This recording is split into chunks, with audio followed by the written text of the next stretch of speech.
ये कहानी एक ऐसे कपल की है जो अपने सेक्सुअल डिजायर को पूरा करने के लिए किसी भी हद तक जा सकते हैं। इस मूवी का नाम है आइज वाइट शर्ट। तो मूवी शुरू होती है एक कपल बिल और एलिस को दिखाते हुए जो तैयार होकर एक रिच लॉयर मिस्टर जिगलर के क्रिसमस पार्टी में जाते हैं।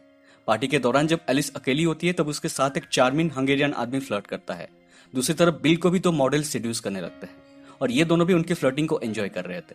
मगर इससे पहले उनके बीच में कुछ हो पाए, जिगलर का असिस्टेंट आके बिल को अपने साथ ले जाता है क्योंकि जिगलर को उसकी हेल्प की जरूरत थी। वहां पहुंचने पर जिगलर बताते हैं कि एक मॉडल मैंडी के साथ कुछ प्राइवेट मूवमेंट्स के दौरान वो बेहोश हो गई। बिली मैंडी को चेक करके उसका इलाज करता है और थोड़ी देर में वो रिकवर कर जाती है। ये बात को जिगलर उन दोनों के बीच में रखने के लिए कहते हैं। दूसरी तरफ हम लोग एलिस को देखते हैं जो उस आदमी के चार्मिंग पर्सनालिटी से पूरी तरह से सिड्यूस हो गई थी, मगर किसी तरह वो खुद को रोकती है। पार्टी से वापस आने के बाद दोनों पैशनेटली मेकआउट करने लगते हैं। अगले दिन हर रोज की तरह दोनों अपने अपने काम में बिजी हो जाते हैं। उसी रात सोने से पहले दोनों कुछ पॉट स्मोक करते हैं, जिसके बाद एलिस पूछती है कि उस दिन पार्टी में तुम उन मॉडल्स के साथ क्या कर रहे थे। बिल झूठ बोलता है कि मैं उनसे फ्लर्ट नहीं कर रहा था। अब बिल पूछता है कि तुम किस आदमी के साथ डांस कर रहे थे। एलिस जवाब देती है कि वो आदमी मुझे वन नाइट स्टैंड के लिए सेड्यूस करने की कोशिश कर रहा था। बिल कहता है कि इसमें उसकी कोई गलती नहीं है क्योंकि तुम हो ही इतनी खूबसूरत और मर्द तो ऐसे ही होते हैं। अब ये बात को एलिस गलत वे में लेती है। वो कहती है कि अगर सारे मर्द ऐसे ही होते हैं तो तुम भी उन मॉडल्स के बारे में ऐसे ही सोचते होंगे। बिल कहता है बिल्कुल नहीं, मैं एक शादीशुदा आदमी हूँ। एलिस कहती है मतलब तुम बस इसीलिए रुक गए क्योंकि तुम शादीशुदा हो, इसीलिए नहीं कि तुम खुद से उनके साथ सेक्स नहीं करना चाहते थे। मतलब तुम अगर मैरिड नहीं होते तो बिल्कुल उनके साथ रात बिताते। फिर तुम में और बाकियों में क्या फर्क है। बिल एलिस को समझाते हुए कहता है कि लड़कों और लड़कियों की माइंडसेट अलग होती है। जैसे एक लड़का ऐसे चांस को नहीं गवाता, बट लड़कियां ज्यादातर सच्चे प्यार के पीछे जाते हैं और इसीलिए आज ये वाइफ तुम्हारे पर मेरा पूरा भरोसा है कि तुम मुझे कभी धोखा नहीं दोगे। ये सुन के एलिस जोर जोर से हंसने लगती है और एक बात कन्फेस करती है। एक बार जब वो लोग छुट्टी मनाने के लिए एक जगह गए हुए थे तब होटल में एलिस एक चार्मिंग नेवल ऑफिसर से मिली थी। उसकी बस एक स्माइल से एलिस इतनी मदहोश हो गई थी कि वो सिर्फ उसके साथ एक रात बिताने के लिए बिल और उसकी बच्ची को भी छोड़ने के लिए तैयार थी। इतना ही नहीं, उस होटल में जितनी बार भी उसने बिल के साथ मेकआउट किया हर टाइम वो उस आदमी को ही इमेजिन कर रही थी। जब उसे पता चला कि वो आदमी होटल छोड़ के चला गया तब उसे थोड़ी राहत मिली कि दूसरे के साथ रात बिताने से वो बच गई थी, जो वो जरूर करती अगर वो रह जाता। अब इतनी बोल्ड कन्फेशन सुनने के बाद बिल एकदम से शॉक्ड और डिस्टर्ब हो जाता है। इससे पहले वो कुछ और कह पाए, बिल को एक पेशेंट की अर्जेंट कॉल आती है और वो उसे मिलने के लिए चला जाता है। पर अब भी वो शॉक में था और उस आदमी के साथ एलिस को इमेजिन कर रहा था। बिल पेशेंट के घर पहुंचता है जहां पेशेंट की बेटी मेरियन उसे बताती है कि उसके डैड और नहीं रहे। बिल उसे संभालता है मगर मेरियन उसे कन्फेस करती है कि वो उसके प्यार में पागल है और वो उसे किस करने की कोशिश करती है। बिल उसे रोकता है और कहता है कि तुम अभी भी सदमे में हो और मैं एक शादीशुदा आदमी हूँ। वापस आते टाइम बिल को अब भी एलिस की बातें हॉन्ट कर रही थी क्योंकि वो खुद ऐसा कभी नहीं करता। इसके बाद डैमिनो नाम की एक प्रोस्टिट्यूट बिल को अपनी सर्विस ऑफर करती है और थोड़ा सोचने के बाद बिल उसके साथ जाने के लिए मान जाता है। दोनों थोड़ा इंटीमेट हो ही रहे थे तभी अचानक एलिस की कॉल आती है। वो उसे झूठ कहता है कि वो अभी पेशेंट के साथ ही है। अब बिल को थोड़ा गिल्ट फील होता है और वो वहां से बिना कुछ किए चला जाता है। इसके बाद वो अपना एक पुराना दोस्त निक से मिलता है जो उसे एक secret late night costume party के बारे में बताता है जहाँ की लड़कियां अप्सरा से भी कम नहीं है। वो पार्टी इतनी सीक्रेट है कि एंट्री के लिए एक पासवर्ड की जरूरत है। निक एक पियानो प्लेयर थे और उसे वहां ब्लाइंड फोल्डेड पियानो प्ले करने के लिए बुलाया गया था। बिल किसी तरह उसे पार्टी का एड्रेस के साथ साथ पासवर्ड देने के लिए कन्विंस कर लेता है और एक शॉप से कॉस्ट्यूम और मास्क लेकर टैक्सी में पार्टी के लिए निकल पड़ता है। रास्ते में वो अब भी एलिस को उस आदमी के साथ इमेजिन कर रहा था। सिटी से बहुत दूर बिल एक सीक्रेट मैंशन में पहुंचता है जहां गार्ड्स को पासवर्ड देने के बाद कॉस्ट्यूम और मास्क पहन के वो एंटर करता है और वहां का दृश्य देखने के बाद वो एकदम से शॉक्ड हो जाता है। वो देखता है कि हॉल के बीचों बीच कुछ लड़कियां ब्लैक रोब में बैठी हुई है और रेड रोब में एक मास्क्ड आदमी उनके ऊपर कुछ रिचुअल कर रहा था। फिर सभी लड़कियां उस आदमी के इशारे पर खड़े होकर अपने रोब उतार के नेकेड हो जाते हैं और दोस्तों ये नजारा काफी ज्यादा क्रीपी था। फिर रिचुअल के अंत में सभी लड़कियां क्राउड में से एक एक आदमी को चुन के उनके साथ सेक्स करने के लिए ले जाती हैं। उन लड़कियों में से एक बिली को अपनी साथी चुनती है मगर रास्ते में वो उसे कहती है कि तुम यहाँ बिलोंग नहीं करते और तुम्हारा जान खतरे में है। इससे पहले किसी को पता चले तुम यहाँ से भाग जाओ। बिली को समझ नहीं आ रहा था कि वो उसे कैसे जानती है। वो क्यूरियस होकर उसके पीछे जाने लगता है और पूरे मैंशन में घूमने लगता है। दोस्तों ये पार्टी एक बहुत ही अजीब पार्टी थी जहाँ पूरे मैंशन में लोग ओपनली सेक्स कर रहे थे और कुछ लोग उसे एंजॉय कर रहे थे। तभी बिल की सच्चाई उन्हें पता चल जाती है और उसे मेन हॉल में लोगों के बीच में ले जाया जाता है। हॉल में रेड रोब वाला आदमी उसे फिर से पासवर्ड पूछता है जो बिल बता देता है। वो आदमी कहता है कि ये पासवर्ड सिर्फ यहाँ एंट्री लेने की है, ये हॉल की पासवर्ड क्या है, जो ऑब्वियसली बिल को नहीं पता था। वो आदमी बिल को मास्क उतार के नेकेड होने के लिए कहता है और बोलता है कि अब परिणाम भुगतने के लिए रेडी हो जाओ। पर तभी वो मास्क वाली लड़की बीच में इंटरफेयर करती है और कहती है कि बिल के बदले मुझे पनिशमेंट दिया जाए, जिसे सुनकर सब हैरान हो जाते हैं। ग्रुप का लीडर उसकी बात मान लेता है और बिल को यहाँ जो कुछ भी देखा किसी को ना बताने के लिए धमकी देता है, नहीं तो उसके साथ साथ उसके परिवार वालों की जान खतरे में पड़ सकता है। इसके बाद उस लड़की को वहां से ले जाया जाता है और बिल को उसकी चिंता होने लगती है। फिर वो घर वापस आता है और देखता है कि एलिस को एक बहुत ही बुरा नाइटमेयर आ रही है। वो उसे जगाता है और एलिस उसे पकड़ के रोने लगती है।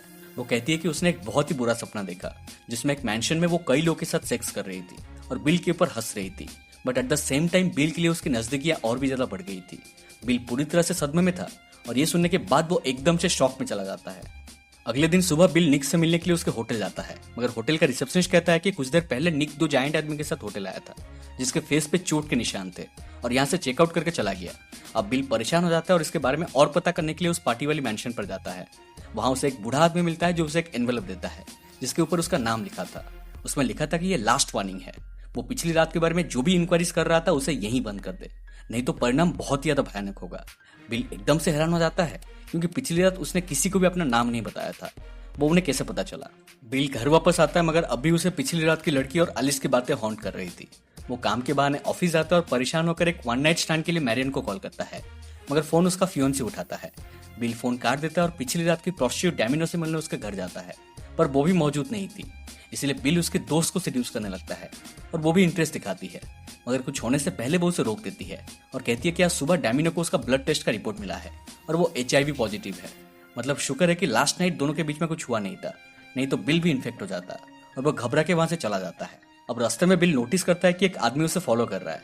बिल उसे पीछा छुड़ाने के लिए एक रेस्टोरेंट में चला जाता है जहाँ एक न्यूज़पेपर से उसे पता चलता है कि ड्रग ओवरडोज से एक होटल में एक लड़के की मौत हो गई।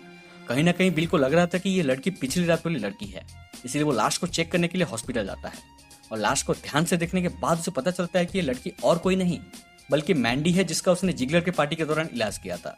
और यही लड़की ही मैंशन वाली लड़की है जो उसे वहां से जाने के लिए वार्न किया था। अब बिल को गिल्ट और डर लगने लगता है कि कहीं ना कहीं उसी की ही वजह से उसकी जान गई है।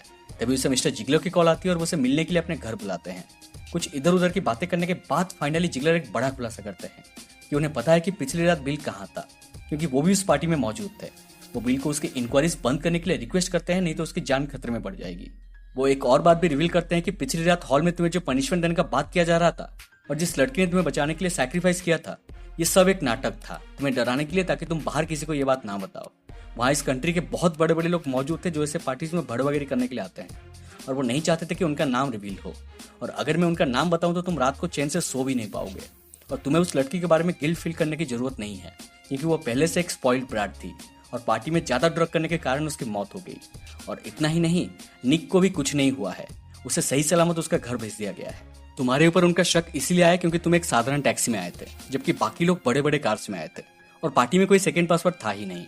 अब ये सब सुनने के बाद भी बिल जिगलर के बातों पर बिलीव करने से कतराता है, मगर वो कर भी क्या सकता है। अब इसके बाद वो घर वापस आता है और एलिस के बगल में उसके मास्क देखकर डर जाता है और रोते हुए एलिस को सारी बातें कन्फेस कर देता है। अगले दिन सुबह हम दोनों की उदास चेहरे देख पाते हैं जो उनकी रिलेशनशिप स्टेटस को लेकर कंफ्यूज थे और पूरी तरह से टूट चुके थे। फिर वो लोग उनकी बेटी के साथ एक टॉय स्टोर में जाते हैं जहाँ बिल एलिस से पूछता है कि अब आगे उन्हें क्या करना चाहिए। थोड़ा सोचने के बाद एलिस जवाब देती है कि हमें शुक्र मनाना चाहिए कि हम दोनों अपने अपने डरावने एक्सपीरियंस से बाहर निकल चुके हैं और हमें हमारे रिलेशनशिप को एक दूसरा मौका देना चाहिए, और इसकी शुरुआत हमें खूब सारे सेक्स के साथ करनी होगी। और दोस्तों, मूवी यहीं पर खत्म हो जाती है।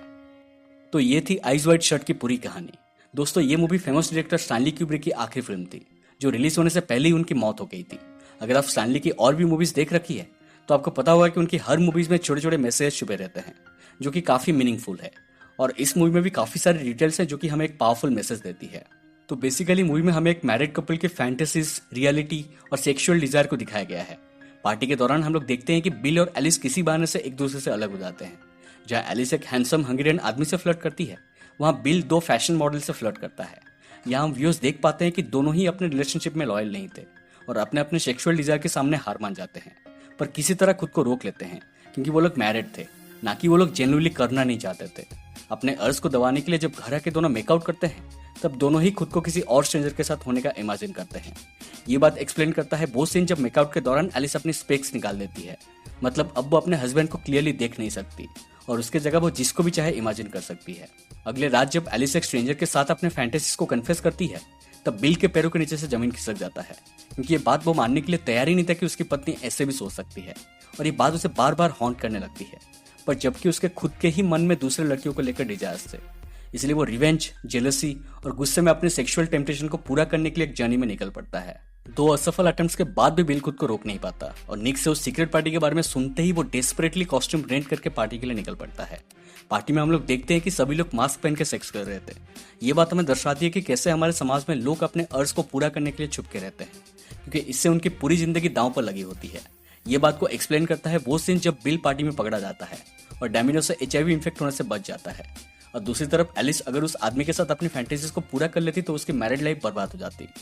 दोस्तों, एक मैरिड लाइफ में सेक्स विदाउट इंटीमेसी और लव एकदम से मीनिंगलेस है।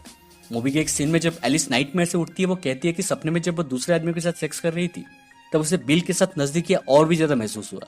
इससे हमें यह बात दर्शाई गई है कि कैसे एक स्ट्रेंजर कहीं ना कहीं लोगों के सेक्सुअल लाइफ में एक इंपॉर्टेंट रोल निभाता है और तभी लोग अपने रियलिटी को समझ पाते हैं। मूवी में डायरेक्टर और भी काफी सारे सिंबल्स को दर्शाए हैं जो मूवी देखने के बाद आपको समझ आएगी। मूवी में टॉम क्रूज और निकोल किडमैन की एक्टिंग काफी अच्छी है और स्टैनली की डायरेक्शन इसे और भी अच्छी बनाती है। उम्मीद करता हूं कि आपको एक्सप्लेनेशन पसंद आई हो। अगर पसंद आए तो प्लीज हमारे चैनल को सब्सक्राइब करके हमें सपोर्ट कीजिए और साइड वाला बेल आइकन को दबा दीजिए, क्योंकि हम ऐसे ही इंटरेस्टिंग एक्सप्लेनेशन लाते रहते हैं। मिलते हैं अगले वीडियो में, तब तक stay home and take care.